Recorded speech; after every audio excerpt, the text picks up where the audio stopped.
They Made It Through series, exploring young Jewish entrepreneurs and their stories of success. I'm Joe Hyman, the young JW3 programmer, and if it's your first time with us, JW3 is a one-of-a-kind Jewish community centre in London, open to all. We are delighted that this series is supported by Genesis Philanthropy Group, and I'm delighted to introduce our host for this evening, Angelica Malin, editor of About Time magazine. Thank you, Angelica. Welcome, everyone.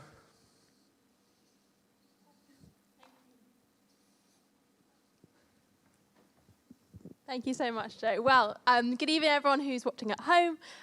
Tonight we have another in our series on young entrepreneurship. I'm very excited to be joined tonight by three new entrepreneurs. I'm going to ask you to introduce yourselves because I think it's always easiest and best person to introduce yourselves. So, Laura, can you tell us a little bit about yourself and your business? Absolutely. I'm Laura Jackson, co-founder of Popcorn Shed. We make delicious artisanal popcorn for those sharing moments that matter.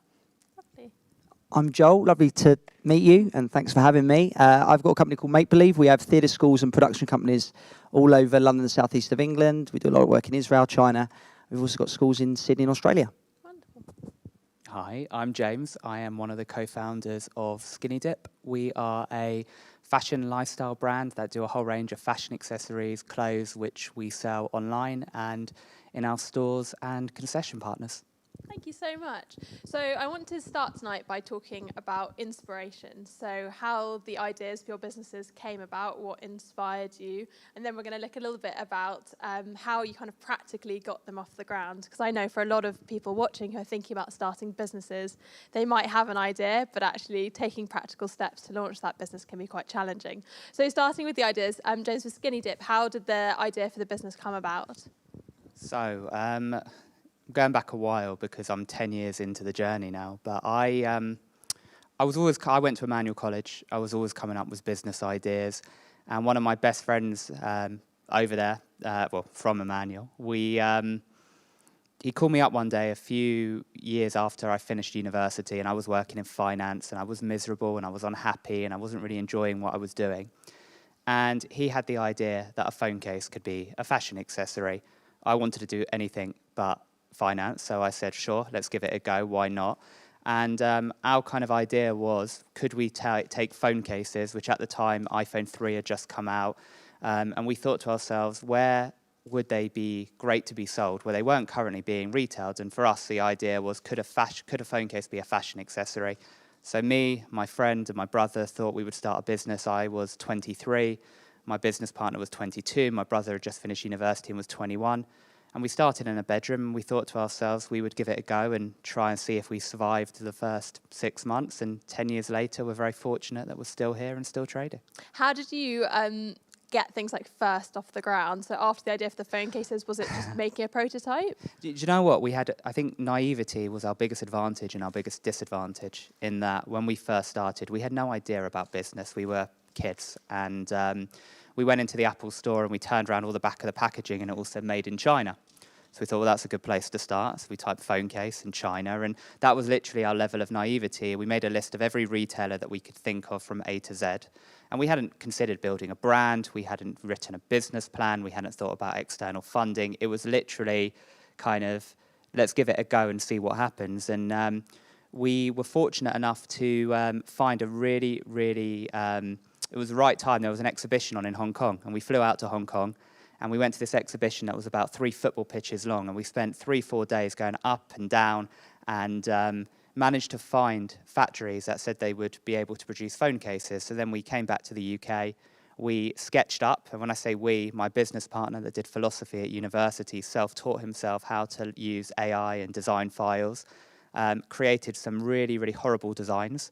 And we went out and we called everyone, and we got rejected by everyone. And then eventually, about 3 months into the endeavour, and we had the greatest time. If I think back to those days, us working in a little bedroom together, me, my brother and my best friend, we loved it. We would get rejected by everyone, and we would laugh and joke and play football during the day. And by 2 o'clock, we'd written all our emails, and everyone had put down the phone on us, and we had absolutely nothing more to do.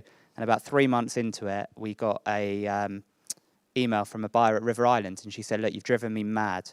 And we kind of tactically planned it. We would never email or call on a Monday because everyone's depressed after the weekend. We would never do it on a Tuesday. It would always be Wednesday afternoon, Thursday and Friday when people were in the best moods. And she said, I'll give you 10 minutes and you can come in and see what you've got. And we went in there thinking, well, maybe we'll get some advice. And we walked out of there with like an order. And we said to her, you have customers that are walking in holding phones. They don't shop in traditional techie retailers. And you want to be the first fashion retailer to have an accessory. You're selling watches, you're selling wallets, you're selling purses. Why don't you try selling phone cases? Because your customer has that phone and she'll buy that product. And that was kind of our springboard. And from there, one thing led to another, and we were fortunate to continue to grow. Just started with someone giving you a chance, basically. A lot of rejection, but eventually, if you plug away enough, we were able to get that one opportunity, and we were fortunate enough to take it. To seize it. Amazing. Joel, tell me a little bit about your business. And How do I follow that? I know. Seriously? Oh my God. So, well, God, my journey started at the age of 12. Started my first business. I was actually a DJ, but not like an Ibiza DJ or anything like that. Cool. It was more of a function DJ. So, by the time I got to 14, I wanted to raise money for a charity called The Parry, which built homes for children with learning disabilities. And I used the money to produce a show that I'd saved up from DJing since the age of 12 to 14. And I wanted to produce Grease because that was always my favourite show. And I actually, funnily enough, Natalie, who's here tonight, asked her to help me produce the show. I invested £4,000 into the production, and we raised £10,000 for the charity, which is now Norwood, or been merged with Norwood. And so I took back the 4, and I gave 6 to the charity. And we had all the children from all the homes come and see the production. And then by the time the show had finished, I was 15. And I thought, you know what, as much as I've loved doing this for other people, I could also do this for myself as well, and try and create something for my own future, as well as being able to continue raising money for various causes. And that's what we did. So I created Make Believe, which is the theatre school brand, and started off with about 5 children, and we've now got about 3,500 to 4,000 children attending every week across 50 different locations. And the journey's just continued. So beyond the schools, we've now got a production company where we produce shows in and around the West End. So we produce shows at like the O2 or the Novello, where Mamma Mia is. We've got an agency where we get some of our children work in TV, theatre and film. And the whole essence is, to teach kids the basic skills in the performing arts and develop their confidence and self-esteem. And fortunately, it's just continued to grow, and we started franchising the brand about 8 years ago. So now what I do, my main focus is to license it in all different places, just give people an opportunity to start their own company under the Make Believe umbrella, and provide kids within their community the chance to be part of the journey. And that's it's amazing how it grew from like one kind of small acorn, I suppose, to all these different avenues. And I suppose probably avenues that you didn't expect it to go in. Was that just going kind of with the flow and taking things quite naturally? Well, it's like anything, James. You have an idea, and you start off with an ethos, or you start off with an idea or a concept. And if you fall in love with what you're doing and you're passionate about it, the opportunity, hopefully, people will buy into that naturally. And I think that's what happened with Make Believe. My whole idea, performing arts 16 years ago, was really for people that could only attend schools like Make Believe, could only afford it, really. What my concept was about making performing arts accessible to as many young people as we could. So I literally halved the price of every single one of our competitors, and that's where it started. And the idea was to provide kids an opportunity based on meritocracy rather than how wealthy they were. So if we were to go to areas, maybe more inner city areas, those kids had the same opportunities as others, which is incredibly important. So, so we started off with that vision, and that ethos and that vision has always remained the same, but obviously the company has grown, but our route has always been exactly what it was from day one. Connecting to that idea, yeah. Laura, tell me a little bit about your business. Sure. So how it started? How it started, and then kind of where you are now. Okay, so I was a management consultant in the city and didn't like what I was doing. Always had like an entrepreneurial streak. I was a bit of a foodie, and I was in the States and I saw gourmet popcorn there, and I kind of fell in love with all the flavors. And I obsessed over them. I came back to the UK and I just didn't find anything in the mass market or anywhere readily available. I was talking to my cousin, who's also a foodie, and he had been to the States also. And we kind of thought, well, should we see if we can make some gourmet popcorn ourselves? So we kind of set off on a journey on weekends, basically making loads of recipes in my mother's kitchen. Very much a kitchen table start, and kind of became obsessed by it. And we hit on a few winning recipes. Our family and friends loved them, and that's kind of where the kernel of the idea started. Love it. Great. We made so much mess in my mother's kitchen. We blew up a popcorn machine. I broke her hob. And she got so annoyed, she made us store it all in the garden shed, and that's where the name was born. Oh, that's And so then, nice. we launched in the BBC Good Food Show to consumers, testing it there, and then to wholesale, the Speciality and Fine Food Fair. And then we got our first listing, which was Harrods, from that show. When did you jump from your job to do it? We quit our jobs 4 years ago, just over, at the wholesale show. The week before we handed in our notices. It was kind of a crazy now or never moment around our 30th birthdays. Wonderful. So nice. So I want to talk a little bit about how we actually make the steps to launch a business, because I know a lot of people who have come to these events before have an idea but don't know how to put it into practice. So I'd love to hear some of the practical steps that you took. And I know that these businesses all happened relatively organically, but some practical steps that you took. So perhaps market research, speaking to people that you think are necessary. So James, with Skinny Dip, what were some of the things that you did to launch it? So we launched in a very unusual way. Like I said, when I was kind of talking how we started, we didn't go away and write a business plan and go out and do what you would traditionally do when you start a business. I was very fortunate that through my father and my grandfather, both of them are quite entrepreneurial and both of them have kind of run their own businesses. So I was fortunate enough to have that advice to be able to call upon. But I think as the journey has started, I think one of the things that I remember somebody once telling me is there's never a right time to start a business. And if you think your idea is perfect, it's not. It can always evolve. It can always grow. And I think what stops a lot of people from starting a business is a fear of failure. And I think that when you start a business when you're relatively young, one of the advantages is you are quite naive. So you don't know kind of the downfalls and the pitfalls, and you don't necessarily have the responsibilities as you get older and you have families and mortgages start becoming a lot more pressure. The disadvantage is that you don't have the experience of maybe working in an industry for a period of time and then quitting your job and saying, well, I've done it, been there, seen it, worked for 10 years, now I'm ready to take the next chapter. Both have advantages and disadvantages. What I would say is that there's no really great time to start a business. A lot of it comes down to confidence and belief in yourself. I'm a firm advocate. I have a huge amount, an enormous amount of respect for anyone that starts a business by themselves, because I couldn't do it. And I'm very fortunate that I work with two partners that have skill sets that I don't possess, and hopefully they would say I have skills that they don't have, and we complement each other, and we work really well. So I think that some of the practical steps is don't be afraid to ask for advice.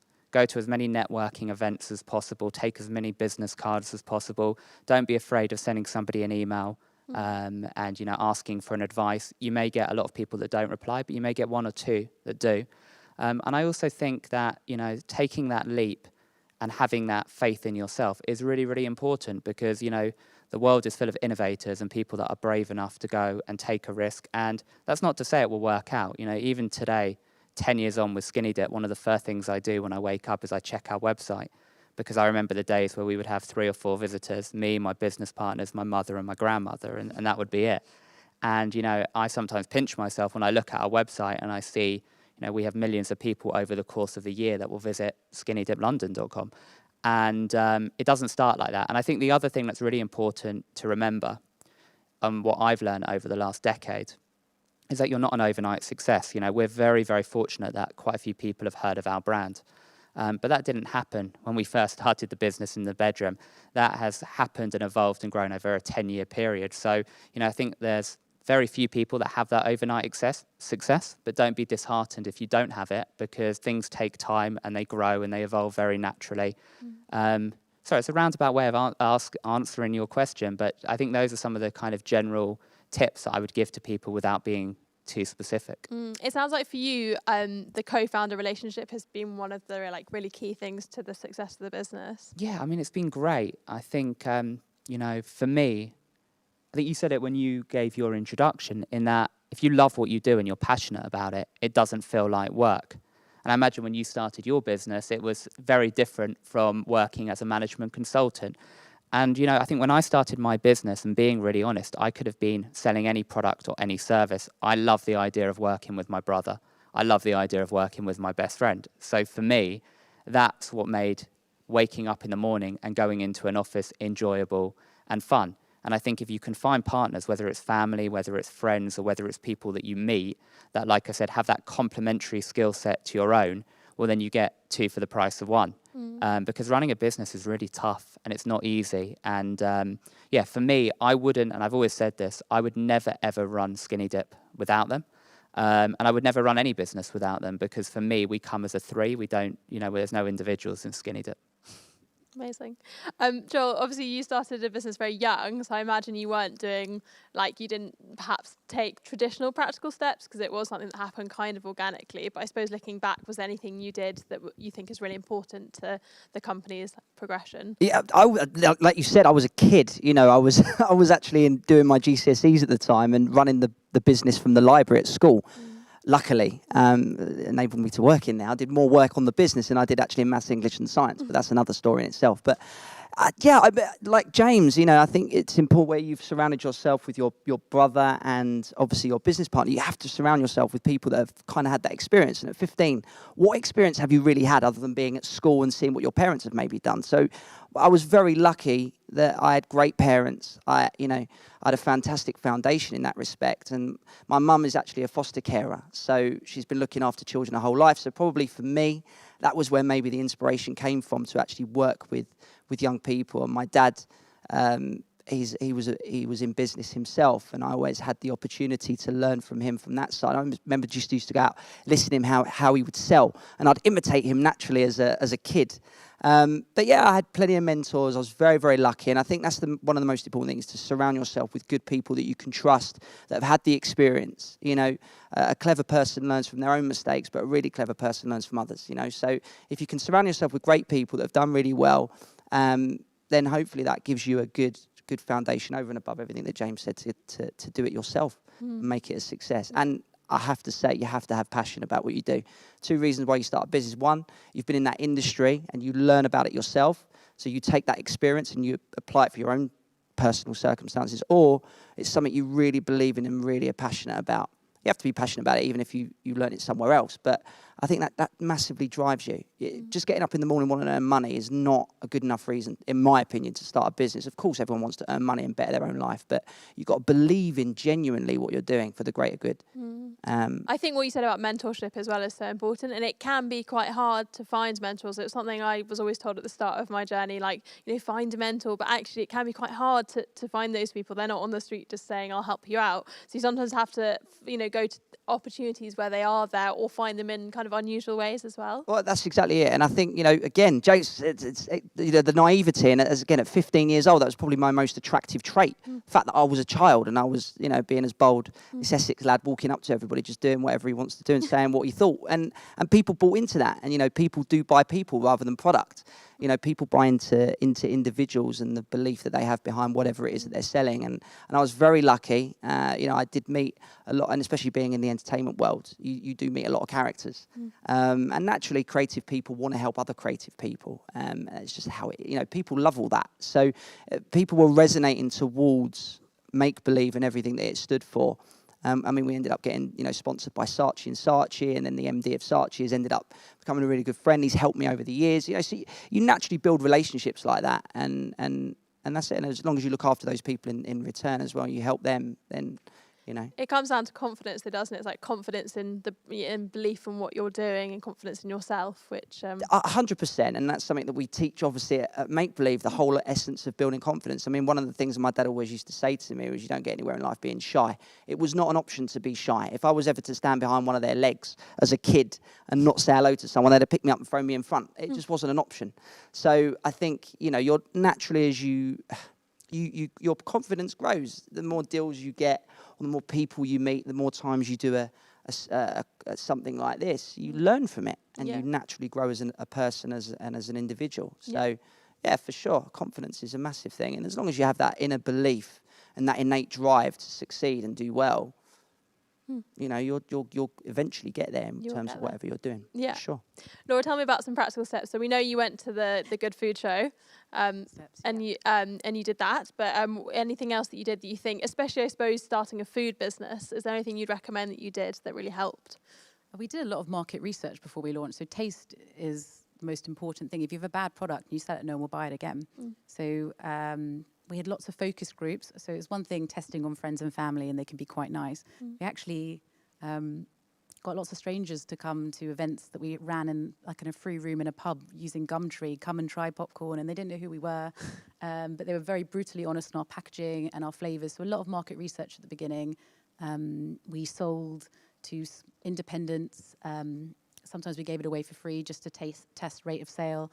I mean, I wasn't as gung-ho as you guys, maybe because I was a bit older and the management consultant in me. So a lot of market research initially. And then really just testing a viable product. So the BBC Good Food Show, we won a pitch in Birmingham, and we went with a product that actually wasn't our final product, but we sold it to consumers. We tried it, took their feedback, and then changed as a result.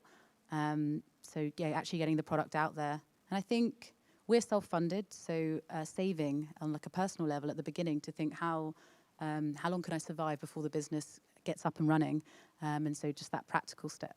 Yeah, I'm glad that you mentioned that about money, because actually that leads me on nicely to what I was going to ask next, which is on the more technical side of things with getting a business off the ground financially. What did you guys do? And do you kind of have any advice in light of what's going on at the moment with COVID, like any advice on kind of cash flow or managing your money during this time? So James, did you raise investment for the business? No, even today, we're still kind of self-funded between me and my partners. When we started, we ran a really, really tight ship. I think our first month in total expenditure was about £350. And I know that because I was the accountant at the time and I had no training whatsoever. But you know what? When we started, the lesson that I always try to, and everyone's very different in business, but we focused on profit. Obviously, for us, it was a case of we would only be in business if we could make money. And we initially started not running a website or having our own stores. We started wholesaling. So could we produce a product for X, sell it for Y, and bank a Z profit? And we did that by, rather than approaching smaller independents, we just went gung-ho and went for who we thought of the biggest retailers that we could think of. We made that list and we went through them all. But when we started, I remember us saying no, we didn't want to pay £200 to have a sign in our building because it was far too much money to put on a sign, and that we weren't even having people visit our bedroom offices. So there was no point in spending any money. We started, like I said, really tight. I'd worked for a few years. My business partner had worked for a couple of years before. And when we took on our first order between friends and family, we were able to raise enough money to produce the order. We got paid by the customer. We rolled our profit into deal number 2, deal number 3, and it kind of started very organically. What I would say now, looking at COVID, and it's been a struggle, not for small businesses, every business, small, medium, large. There isn't a business that I don't think has had a challenge. But there are going to be winners from COVID. I think it's going to create a lot of innovation. I think there's a lot more opportunity. And I think there's people out there that are willing still to invest. You know, we have spoken to lots of different private equity companies over the years and just at networking events and being linked to them. And one of the things that they always struck me, which I wish I would have known about when I started my business, is a lot of them run kind of small funds for businesses that are getting off the ground, kind of almost like a venture capitalist type. The other thing that we did, which was quite unusual and is kind of the hidden secret of Skinny Dip, is we went on Dragon's Den. And that for us was almost getting a huge ton of publicity without actually spending any money for doing anything. An amazing experience, something that I would always say to a business, if you want to get yourself out there, go on BBC One or try and get onto BBC One and get a free advert for 10 or 15 minutes. But we went on there to try and actually get investment. We were fortunate enough that we were offered a deal, and we subsequently didn't take it because they give you a contract about 300 pages thick, and it just didn't work out at the time for us. But there's always money out there. I think what I would always advise any startup business, and it depends on the type of business, but our one is that you can start it very small and it can grow organically. You don't need to start by getting £1 million in seed, round A funding and round B funding. You can start it literally in a bedroom spending £200 a month and see how you get on. And I think that is a misconception. Sometimes people think that they need to raise or they need to start big, and so many businesses and people I've interviewed who have huge companies now started with something really small around the kitchen table. We literally started, my business partner Lewis and my brother Richard, in a shared office in Hendon, one room, the three of us around a table with no money whatsoever, and literally just an idea and a laugh and a joke. And we've been fortunate over the last 10 years that we've grown the company, and we trade in a lot of different countries, and we're fortunate enough that people have heard of the brand. It can be done. You don't need to start big. You can start really small. And if there's a really great idea and you believe in it and things happen, there's always going to be opportunity there. But I wouldn't advise people to be put off starting a business because you need to go out and raise funding. Certain businesses do. It depends on what the idea and what the concept is. But equally, you can start really small. And if you've got a proven concept, there's going to be people that want to give you money to get involved in it. Yeah, totally. Has COVID made you think differently about the physical retail stores? I'd love to just know what you think about the future of the high street. Because do you know what? I would think there'll be a place for the high street. I think it will evolve. I mean, COVID for us has been a glass half full and a glass half empty. We have shops around the country that haven't been able to be open and they haven't been able to trade, which has been a challenge. On the plus side, there's a lot of people that have never ever shopped online that are now seeing it for the first time, and online has grown probably quicker than we ever would have anticipated. I think the high streets will evolve, and I think they'll adapt. I think for too long in my industry, which is opening up stores, rents have been too high. The government rate system doesn't work for smaller retailers that are looking at trying to get a foothold and build a store portfolio. And I think COVID will be 10 years of kind of change rolled into one. And I think there'll be a lot more partnership. I don't know if what you guys have found with your business, but what we found is there's been a lot more kindness and a lot more partnership that has come out of COVID. And I think that there will be opportunities for new businesses to open up stores where previously those opportunities weren't there, at a foothold where they can make money, because it's really, really difficult to open up a store and make it profitable with all the costs that are involved in it. So I think there'll be a place for it. I think it will be maybe another 6 months until we see what that will be. I always think that, I spend my weekends going around our stores, and I was in central London over the weekend, obviously the first weekend after lockdown. And there's still people, there's no tourists at the moment, understandably, or very few within London. But there's people going out and about and shopping. And yes, it's Christmas time, but I think that magic of going to a high street, I don't think that will ever fully die. At least I hope it doesn't. Yeah, it's interesting what you said about kindness. I agree. I think the situation has made a kind of a mutual vulnerability with everyone, and I've noticed it as well with people being kinder. You see that in bigger businesses, because if you look at the biggest businesses from retail, for example, Primark, you take them, a multi-billion-pound business that's had zero income coming in because they don't run a website. Now, that has had a huge effect on their business, and they are a store powerhouse in terms of revenue and profitability, and they haven't been immune to COVID. They've been vulnerable from it. So I think the fact that it's affected even the most successful, profitable businesses in this country shows that it's been a game changer for everyone. And people need partnerships. Primark need their suppliers need Primark. And I think it's reassessed that balance between people working together to have that mutual benefit for both businesses. And I hope that we'll see that going into next year, because I think for too long, the biggest businesses have always had that power to exploit smaller businesses. And I think that maybe it's put a little bit of a balance back between people working together. Yeah, well, we hope so, and a positive thing to come out of it. Joel, tell me, finance-wise, obviously you started young, so you probably didn't raise anything because you were 15. I would have quite enjoyed to be in those meetings. Pocket money, and from the Tooth Fairy. Yeah. Where I saved that money. No, no, absolutely No, right. but We never had any. I never had any cash. The only cash that I'd had was that I'd saved up from DJing, that I'd saved over a period of time, and a little bit of a mitzvah money, obviously. But other than that, I didn't have anything, and I was quite lucky. With your mitzvah money. Say again. I love that you funded your business with your mitzvah money. Well, I had JC headline waiting to happen. I think, again, I was working from the school library, so that didn't cost me anything. King Solomon was free, thank God. And mind you, that she might have tried to charge me rent if she knew what I was actually getting up to. I don't know, but the librarian, that is. We started a class with 5 children, and I didn't have any money to get staff. And what I used to do is, the drama teacher at the time was called Mr. Hecht at school.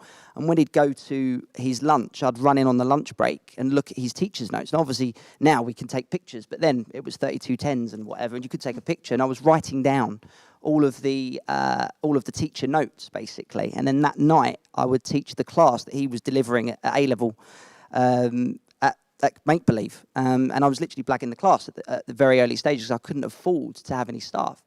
And listen, the kids seemed to enjoy it. So every week I was doubling the session. It was just week after week, more and more kids were coming. Eventually, I couldn't get away with this for too long, obviously. So I started employing people. You're right, you could start from literally nothing. You know, if you have an idea, you can go out and hustle. And you can start speaking to people about what you do. And if you've got a good product, people will buy it. You know, so that's exactly what I was doing. Do you have any advice on cash flow for kind of small businesses, or like anything that you've learned during this year with the pandemic? I'll tell you what we did during this period of time. So obviously the conventional way of teaching stopped. You know, if we've got 50 locations all run by franchisees, obviously you couldn't have children going to the sites anymore for obvious reasons. So granted, we didn't know how long this was going to go on for. I don't think any of us thought it was going to go on for as long as it has. You know, we're thinking a few weeks, we'll be all right, don't worry. But end of March, we obviously closed all the schools and we moved everything online. And what our competitors were doing, they were charging for the online sessions. And I thought to myself, you know what? When you charge for something, you create an expectation. And obviously our customers and our parents pay a certain amount a month to come to Make Believe, and they know what they're getting. They're happy with it, and we know they love it. Otherwise, they wouldn't, you know, thank God they keep coming back every week with their children. So what we decided to do is actually offer all of the classes online completely for free. And I said to the franchisees, look, let's back this. Let's all get on board, hopefully get the teachers to dedicate some time as well if we can. Again, like I said, we didn't anticipate it going on until, you know, we're in December now. We were planning Easter camps, you know, sorry, Pesach camps, sorry, I apologize. But, you know, the idea was that we were driving data, and we thought to ourselves, we can get lots of people online and drive this traction from our competitors who were charging. After we get out of this, they'll all come to Make Believe, and why would they pay for something when they know they can get it for free and hopefully have an amazing experience? So I did that, and then we said, look, we'll also raise money for GOSH, Great Ormond Street. And again, we did that. So we ended up with over 16,000 children logging in between March and June, or June, July. And we raised over £2,500 for Great Ormond Street, who then used us as a feature in their publication for that particular quarter. So that was the approach we took. And then when we reopened again in September, all those children started to come to Make Believe. Yeah. And we ended up. Yeah, amazing. So it's a different way of looking at a situation. Yeah, I think that's great that you kind of use that for testing and driving new customers. Well, no, yeah, and feeding off what James just said about, you know, people have reassessed their situation. It's about helping one another. And listen, our customers have been paying us, so to speak. Our parents and kids have been attending Make Believe since I was 15, which is 2004, you know, so they've been paying every single, and people have been affected massively in many cases, especially the families I deal with. A lot of them come from, you know, very adverse backgrounds. So it's like, you know, you can either give back and then hopefully people will appreciate that, and also you set an example to other companies that could also maybe follow in that direction as well. So. And also from a business point of view, lots of businesses tried to pivot to online very quickly and perhaps hadn't quite like nailed the offering. And I attended and paid for lots of online things that wasn't 100%. Amazing. So kind of building a quality product doesn't happen overnight either. You've got to learn, and it's like anything. You know, we've been doing what we have been doing since, again, 15, 16 years. So you kind of, yeah, of course you're still learning, but you're perfecting your product and your service for all those years. You're now going from it was like an extreme situation for everybody. You're taking what you do and you're just moving it all online. And as much as you can do performing arts online, and we've created something off the back of it, at the same token, you need to make sure you know what you're doing so that you're offering the best quality of service that you can to your customers. Yeah. Because otherwise you could have the opposite effect if they're unhappy. And I would never want to do that, obviously. Yeah, absolutely. And then Laura, with money-wise, anything to offer? I mean, you started again, it was self-funded. Have you found that COVID's affected the money situation at all, like with the business, or any advice? Definitely. Yeah. We have quite a low overhead business. When COVID initially happened, we had to really tighten our purse strings, or whatever.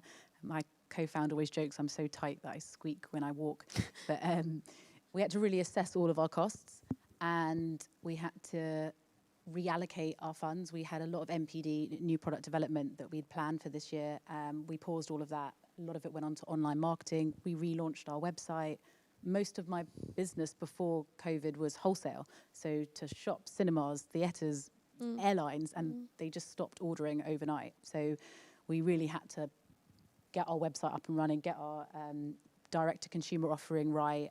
So yeah, it was definitely a challenge. Money had to be moved around and paused where we spending. Well, that's the interesting thing about food businesses, and we've had other food brands on the panels before, and you'd think food is something that's relatively safe during this time, but actually so many food brands were selling to other businesses like cinemas or like the zoo, and then suddenly they found that overnight that was going, and also brands that were like featured in meal deals, and then people weren't buying takeaway lunches anymore, so they weren't picking things up in the same way. Yeah, exactly. So if you were to give advice to anyone kind of starting out with money, what were the things that you spent money on that you think were actually worth it?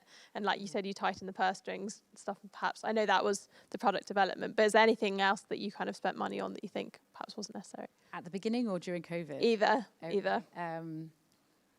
Okay, so advice during COVID, we actually took a bounce back loan, not because we actually needed it, but because the cash was available and you never know when it won't be. So I think you should always, my advice is to take the cash while it's there, because you might need it later down the line. We made lots of mistakes when we launched our business. We probably spent too much on brand and marketing. Lots of different things. Yeah. Well, speaking of brand and marketing, that was actually what I wanted to go on to next, which is my final thing before we're going to open up some questions. So for anyone watching, if you have questions, please submit them via the channels and they will come to us magically. Marketing-wise, I'd love to know, what were the best channels that have worked for your businesses and what's actually been effective for kind of getting new customers and getting the word out there? So James, I feel like with Skinny Dip, Instagram is like quite a big channel. Would that be correct? Yeah, we're very fortunate that I wouldn't say we got onto Instagram when it started, but we were an early adopter when the word influencer wasn't as saturated. And we've been very fortunate that through, and I can take zero credit for it, I don't even know what our Instagram password is. So we've got a really talented team of people that create really great content. And I think the word that we try and do is be authenticity. We try and be authentic to our customer. I would always actually recommend, slightly pivoting from your question, but I will come back to it. There's a really, really great motivational speaker called Sinek. I don't know if you guys know of him. And he's done a TED Talk, which I would recommend people listening to on YouTube, which is what, how, and why. And his advice is for any business or service, have a why, have a purpose behind why you do something, not what you do or how you do it, but why you do it. And I think to kind of go back to our best and our most engaged channel, which is Instagram, it's about having that purpose. What does Skinny Dip stand for? We are a brand, and that's written as you come into our office. Our mission statement on our wall is we're here for a good time and to spread some kindness and happiness into the world. It's in the name Skinny Dip. It's not a usual name for a business. So when we're looking at our channel and Instagram, we treat Skinny Dip as a brand as if she's an actual real person with likes and dislikes and interests. And I think by being authentic and relating to your customer, if they like what you're talking about, they're going to be engaged and they're going to be following you. So for us, Instagram has been really, really important. We've been able to, from being an early adopter, build up really great partnerships with micro and macro influencers, or macro that were micro that are now macro. And it's it's been a really important channel, and I think our brand is a visual brand and Instagram is a visual platform. And I think by being able to put up content which is visually impactful, we've been able to build up a really great community and a following. But that works for our business. There's plenty of businesses that Facebook is great for them, or Twitter is great. I think what's the best thing for me about social media is the days of actually being able to market your brand or service by taking out a huge billboard or a magazine is over. It's a free platform where you can use your imagination and you can do whatever you want with it, and you can build a following without spending a penny. When we first started, we've been able to build up a really good following on Instagram. We've done that without pay. We haven't paid for a single follower. And there's plenty of brands, both Jewish and non-Jewish businesses, that have set up and have been able to build up great following by engaging their target audience. So that's what we try and do. You're lucky to be an early adopter. I think it's a lot harder now when you're joining the platform to try and like grow your following, and it's a harder thing for brands to start off with now. But you know what I'd recommend? It is really hard. And I know that my sister's launching a fashion brand, and has got an amazing product range. And, for her I would always say, and my advice to her is, there's loads and loads of people that you can partner up with that are also trying to build up a following. So going back to that partnership, you then both try and mutually work together. You don't need to go out and try and get the Kylie Jenners of the world. It's not going to be affordable. It's not going to be workable. There's plenty of people out there. And if you're doing a product-based business, which ours are, gifting can be hugely impactful. If, I'm sure, I don't know if you gift popcorn, I imagine that you do.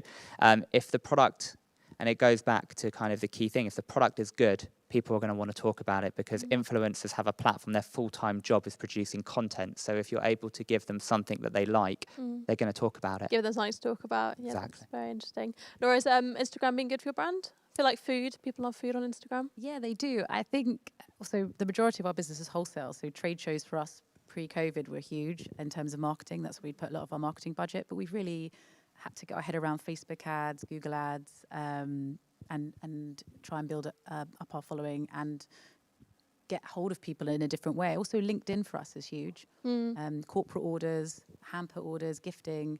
So Instagram I find interesting. I think for my brand, it's very much just, we don't think, not always sales come through that way. It's more of a window into... It's more of like a business card. Yeah, exactly. Yeah, I can see that. It's kind of good for brand awareness, but it might not necessarily... I'm the same, like LinkedIn could be really good for stuff. Might not be quite as sexy as Instagram, but it has its place. Joel, tell me, marketing-wise for your business, anything that... I suppose word of mouth is probably one of the biggest ones. We're so lucky, because obviously we work with kids, we work with families, and, you're never short of content, that is for sure, when you're working with young people. So that, they're posting stuff all the time, and you're hoping that they always... obviously include the name Make Believe in it, which hopefully if they have a great experience, they'll actually want to tell people about it. And we use that naturally I've said naturally about 3 times in one sentence, but they naturally use that. We naturally use that to our advantage. So, but for us, Facebook, Instagram, all those platforms are incredibly successful for us. And fortunately we've used them for a long time. But I do miss the whole face-to-face, going out and speaking to people, because again, like I said, people buy into you, and going out there to exhibitions, which hopefully one day will come back. I do love all that. But the most incredible thing about Facebook or Instagram is you can post something and it could be out to tens of thousands in the space of seconds, which is quite remarkable. So your reach becomes incredible. So. Amazing. Well, the final thing I'd like to hear from you all before we move over to questions is, if you were to give one piece of advice to someone thinking of launching a business, what would it be? I will give you a second to think about it, because I feel like that question kind of throws people off sometimes. And while I prepare myself. James, you want to start? Belief, I think, is a really, really important thing. Believing in your idea, believing in yourself, believing that it can happen. And I think if you have that, it doesn't mean it will, but it's a good place to start, because if you don't believe in yourself, how can you expect anybody else to believe in you? And I think that having that oomph to go out and try something, good or bad, is something that I would say to anyone, have that belief, because, when we started, I never would have envisaged Skinny Dip growing. But I believed it could, even though people thought we were mad when we first set up our business. I, from day one, always felt that we could create a brand, however crazy that sounded, being a 23-year-old working with 2 business partners with no business experience, almost straight out of university. So for me, belief is a key attribute. I just want to ask, if you don't believe in yourself, Yeah. Because I think we probably in quite a fortunate position. Perhaps also a bit a Jewish thing as well of I don't know, having like parents that always climb nachas and like make you, believe in yourself. If you perhaps are slightly lacking confidence, do you have any advice or anything like you've heard or anything you've read that just help you build up? So other than kind of surrounding yourself with people. Without kind of saying cliche, and it does sound really, really cliche, you only ever have one life. And I think that there's a lot of fear of failure. I think surround yourself, what we spoke about earlier, with a friend or a colleague or somebody that that you feel, if you're the sort of individual that may not have that belief, you might know somebody that does, and you may have equally great skills, or you may have skills that are different to the person that has a belief. So let somebody else have all the belief, and you bring all the tactical brains behind how to make it happen. So, if you're one of these people that may not have that, then I would always recommend finding someone. And that's what's worked really well for me. I have 2 fantastic business partners that have skills that I wish I could have. And I potentially have skills that they don't have. And I think that having that partnership and having that business person that you can count on that can do things that you can't. If you don't have that attribute, maybe somebody else does. Yeah, that's a great piece of advice. Find a co-founder who can like amplify that It belief. also makes it more enjoyable as well. You know, you spend so much of your life at work. You go from school, and then so people go to uni or they don't, and then you go into a work which you wake up, you do your job, and you go home. So if you're going to spend all that time doing something, do it with people that you enjoy. And, you know, I'm fortunate through my brother, my best friend, and now, you know, working as well with my dad. You know, I love getting up every morning. I love working with them. It makes it enjoyable.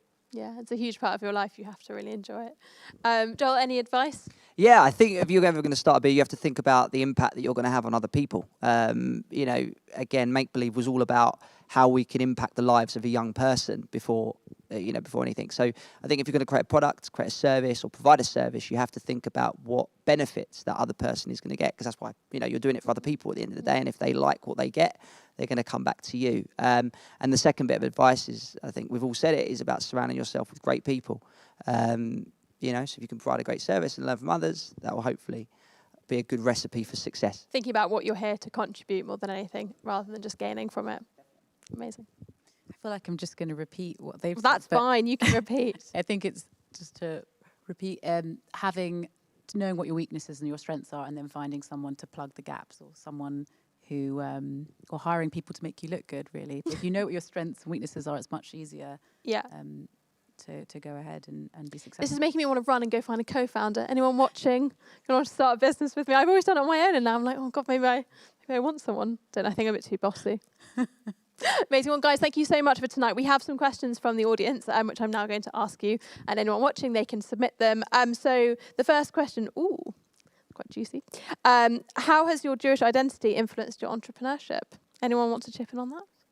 James, got any thoughts? I do think it plays a part. You know, I go pre-COVID. I go to shul every single Saturday with my cousins, my uncles, my grandpa. I've been doing that for the last 6 years. And I went to a Jewish school growing up. For me, I think that, you know, I'm proud to be Jewish. I think it, you know, one of the things that I feel my Jewish identity relates to is having a really strong moral compass and acting with integrity and acting ethically. And you know, if I shake hands and my business partners are the same on a deal, we don't need to have a contract, because if we've agreed something, we stick to our word. So for me, I do think it's an important part of who I am. Obviously, I work with Jews, I work with non-Jews, and I think it just I always relate my Jewish identity to having a strong moral compass, and that's kind of, for me, where I kind of link them together. What's interesting is I do quite a lot in the Middle East as well, where I work with kind of Arabic countries, and you know, I've never hidden my Jewish identity. I've never felt afraid of telling people that I feel Jewish. I'm proud to be Jewish. It's one factor of who I am. It doesn't define me as a person, but you know, I'm proud to be it, and it kind of goes side and side with acting with integrity and honesty. Yeah. Anyone want to add anything about Jewish identity? Yeah, I think, you know, like many other religions, I'm very proud, like I'm sure both these guys, about being Jewish and where I come from. And I think that's always been incredibly important. I think we pass that on to our students as well. You know, always be proud of who you are, what you stand for, and what you believe in, and, you know, never be afraid to say it and express that. I think one of the things that I've learned from being Jewish and the environment that I've grown up in is a, you know, Friday night dinner. You know, my dad and my parents are divorced, but my dad always used to have everybody over, you know, for my grandparents when they were alive, and all our friends, cousins, whatever. And, you know, that sense of unity, everyone coming together was quite a remarkable thing. And apart from the fact that we loved all the food, obviously we're Jewish, we're going to eat. But, you know, that sense of unity you apply to your business. You want to surround yourself with great people. And I think, you know, a company at the end of the day is building a team.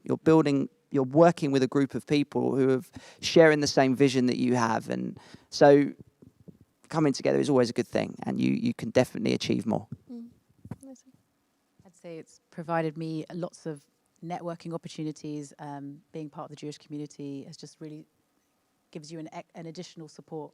Yeah, I definitely feel like there's a supportiveness around entrepreneurship in the Jewish community. I've always found like even the Jewish newspapers are always really keen to like support and help. There's like a real warmth around it. So our next question is, what has helped you in moments of doubt or failure? Interesting. I suppose it depends how you define failure as well. Moments of doubt, I suppose we've all had them with things.